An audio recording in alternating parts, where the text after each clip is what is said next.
All right, it's time for a new project. Let's try something different. Those are our old coamings. Most sailboats have a horseshoe-shaped cockpit coaming. Our sailboat also had this when we bought it.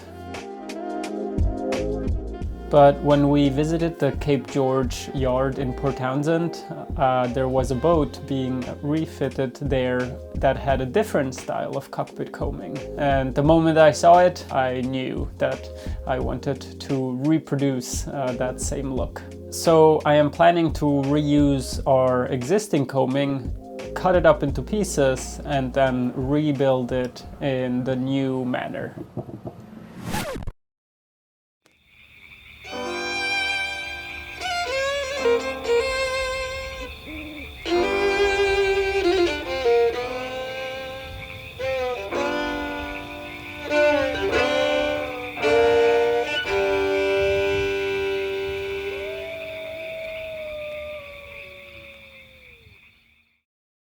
Welcome back, everybody. Another week of boat projects here.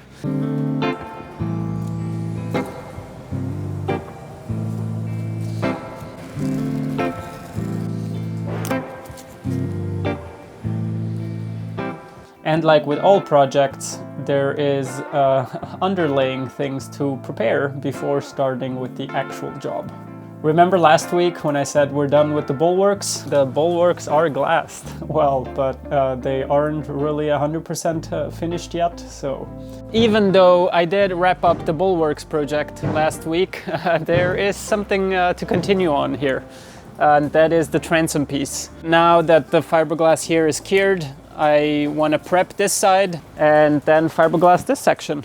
The other thing that I've done is glassing the perimeter here, so I'm going to peel off the tape, see if I don't have any voids down here. That was the goal. And yeah, prep it and glass it. How do I say what you already know? Talk with my ears, maybe take it real slow. Como se dice en español? ¿A dónde vas después de eso? I'm glad that turned out okay. There's no voids.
I say what you already know.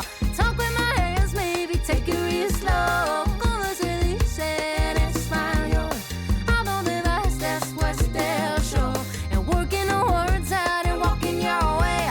Hoping it works out and maybe someday you let me know that it's all okay. Creo lo sientes, pero no sé.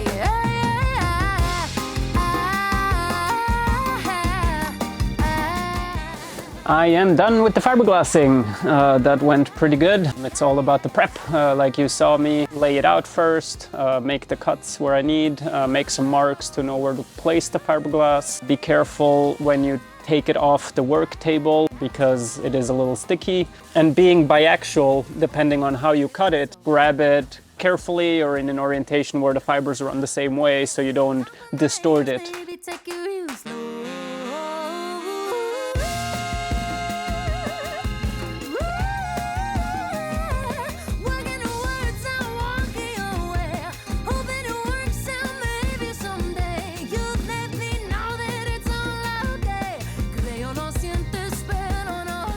All right, I'm done. It's looking pretty good. Yeah, I'm super happy with that.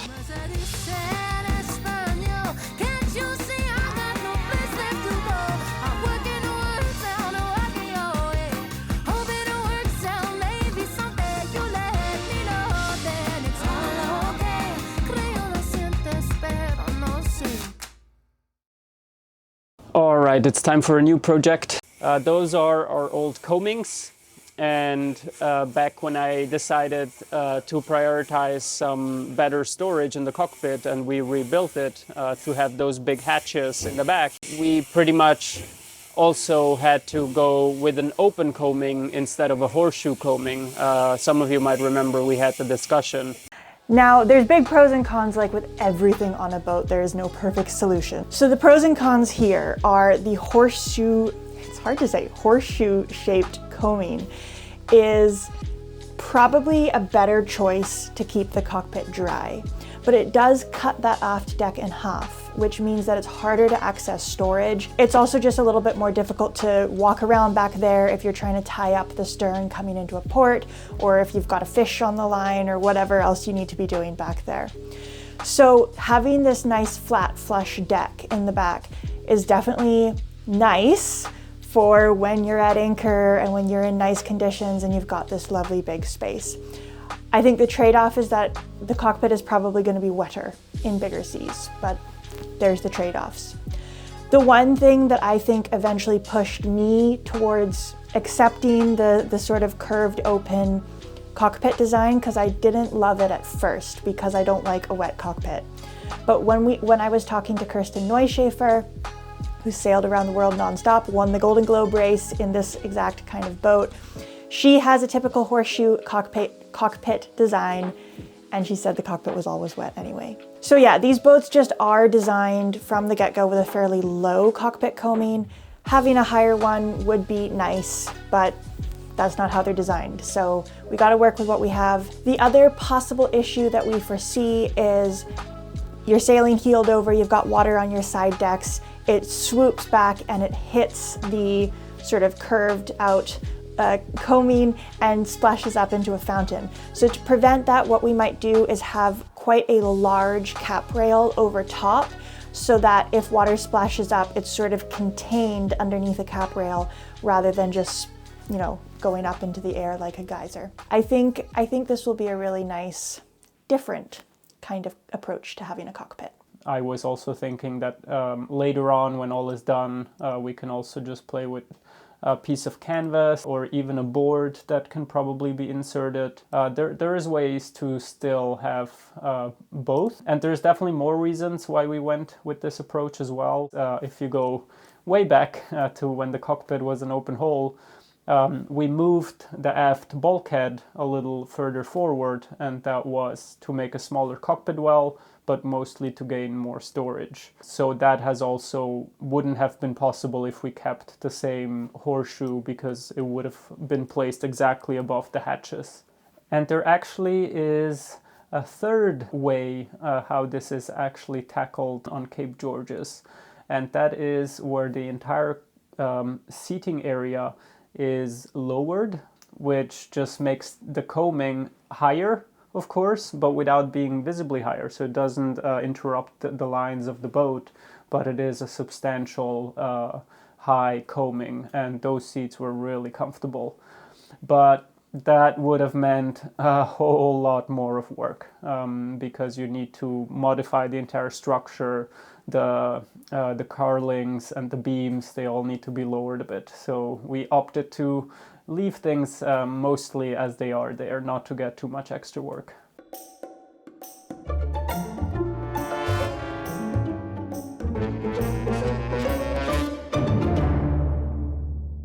Right over here, the mating surfaces, they were not perfect anymore because we ripped these combings away and then we have redone this face. So of course it's not going to be perfectly the same anymore. So what I did was I taped up this whole corner, and then I dry fitted the combing, and I squeezed a lot of fairing compound in between. That actually made it fit nicely.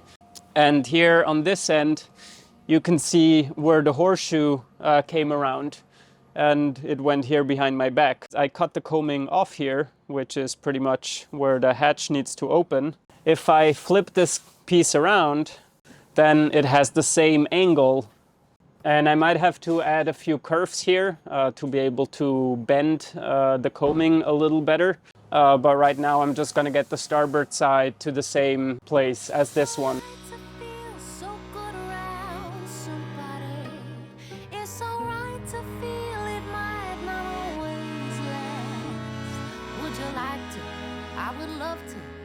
matter of fact, I'm very glad you asked. Maybe we're just a little sweet on each other. Maybe we will do no damage, and that's fine. Till we're kissing in the passenger seat, holding up the drive-through water. I get misty when I think of it, the end that is, and everything unsaid when I'm lying in my bed. But in the morning when I wake up and I think of you, it's clear in my head, yeah. 'Cause we're singing too loud at a restaurant, and the waiter say keep it down what you want, and the way you feel now you're the only one. And if it all goes south, it was a lot of fun. Suddenly we're sticking all around till the break of dawn. Undercover like they don't even know we're gone. And the way you feel now you're the only one. And if it all goes south, it was a lot of fun.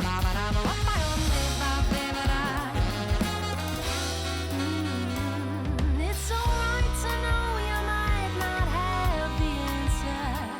It's alright to know you might not ever know. It's like writing up your critical review before you even see the show. Then you don't bother to go. All right, it is the next day, so the epoxy has cured. As you can see, I removed all the clamps and I'm basically ready to detach it. One other thing that you can notice is that it actually curves in quite a bit. So one thing that I did on the other side, which is already a little bit further along, is make 3 relief cuts into here so that this actually bends out a little easier. First, let's try to get this off. Drinking light beer till the future's looking real clear. Getting one on and close it out. That's what I'm talking about. 'Cause we're singing too loud. A bit of a void here, but that's all right. I got most of the surface covered, which is what I want. And of course, there's a lot of shaping and cleaning up that needs to happen now. But yeah, now we have fitted it to the existing cabin top.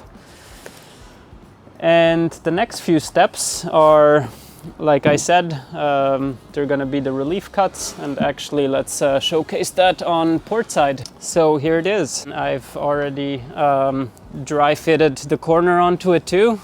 I routed a slot into both ends and I made this little insert. So next thing is actually glue these 2 pieces together. I need a bigger clamp that I don't have on the boat right now, but basically if I clamp this and add some tension, then it's gonna reach the bulwark at the end. Singing too loud at a restaurant, and everybody says shut up, sit down, fooling all around, and now you're the only one. And if it all goes south, it was a lot of fun. Pouring on fire, finding nothing but a water gun, tacking it to third base, nearly at a home run. Yeah, you're the only one. And if it all goes south, we had a lot of fun. Didn't we?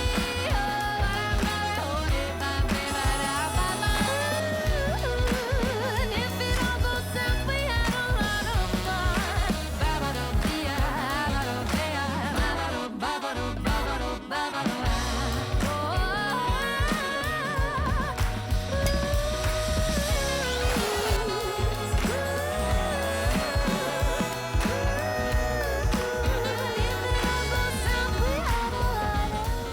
And then I make the same groove on this one, and here's the little insert. So now it's just about seeing if they actually fit or if they need a little bit of sanding.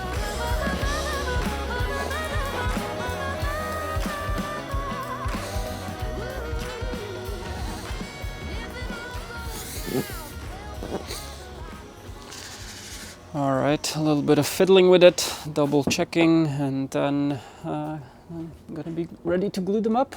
Every time before I glue things together, I dry fit them, which is what I did right now, how they're supposed to be, and have a game plan on where I need clamps and how many. So right now everything is clamped in place as if there was glue on them already.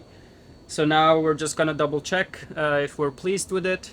And basically we're just connecting the corner to the coaming right now. There is still a lot of pressure in the coaming, that we will deal with later. I will make more relief cuts, maybe deeper ones, so that it doesn't spring back. But that's for later. Right now it's just connecting these two together. So it's about seeing that this line is even, that there's not an S, and that's it.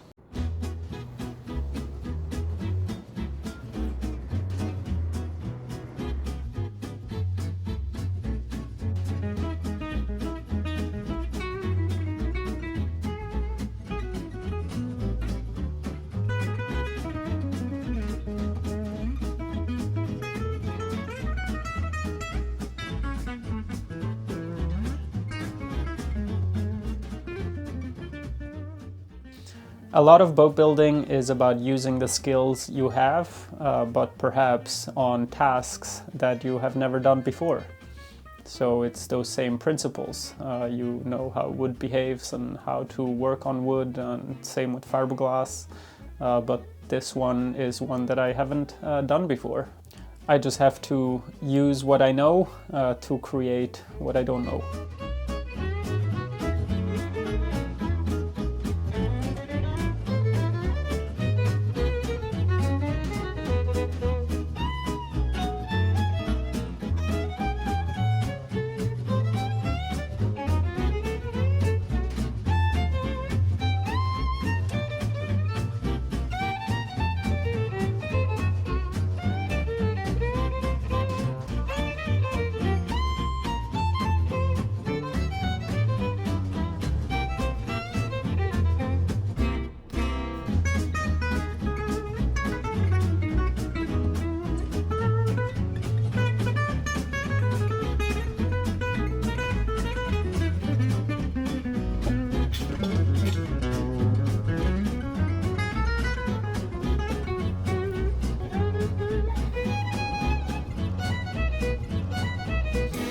So far, I'm really pleased with how this project is going, but there is still a few challenges ahead.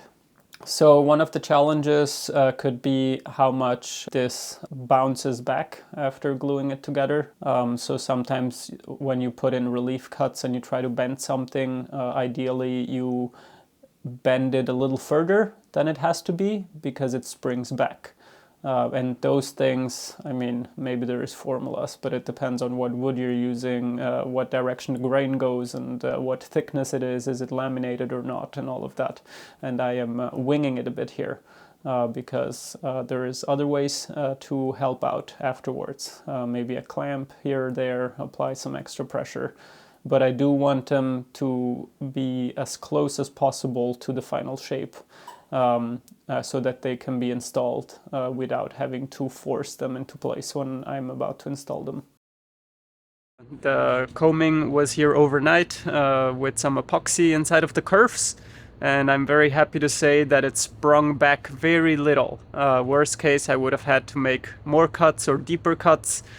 But yeah, it sprung back about ½ inch, maybe a little bit more.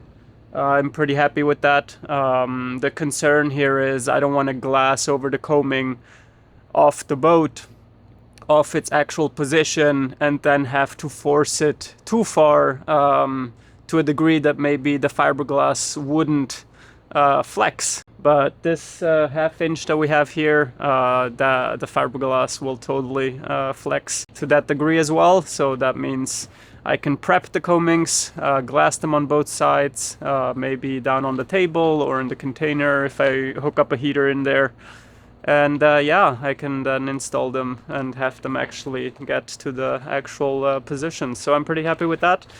But today is going to be a sanding day, so I'm just going to be sanding some of all that fairing that I have available. So yeah, not too exciting on camera, but happy the combings are coming along.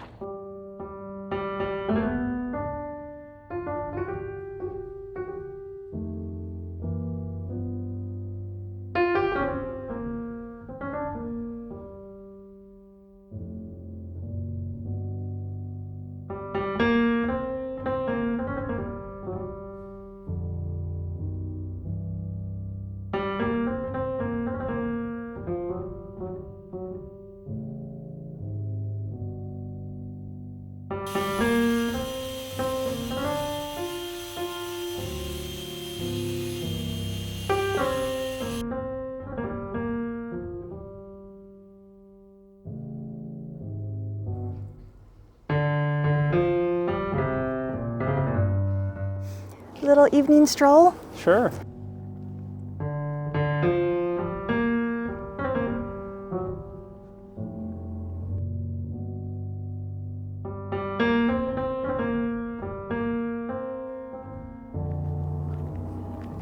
Oh, my second favorite boat in the yard after ours is another Cape George cutter. Gotta come and take some shots in the daylight. This is a Cape George Cutter 40. It was a custom built and it was a collaboration with Bob Perry, so it's a Bob Perry design. Fabulous lines. And of course, as you can see, spade rudder, fin keel, modern.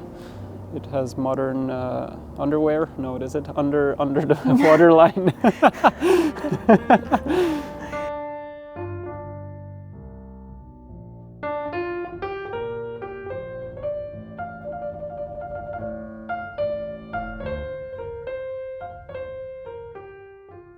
Thank you so much for watching.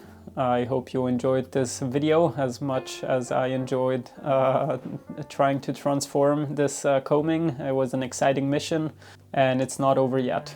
So tune in next week, and extra thanks to our patrons for always going above and beyond and backwards and upside down. Always fun to share what we're up to in real time on our Tuesday little snippets, and fun to read your comments, fun to read all the comments, so thanks a lot for those, and we'll see you next Friday.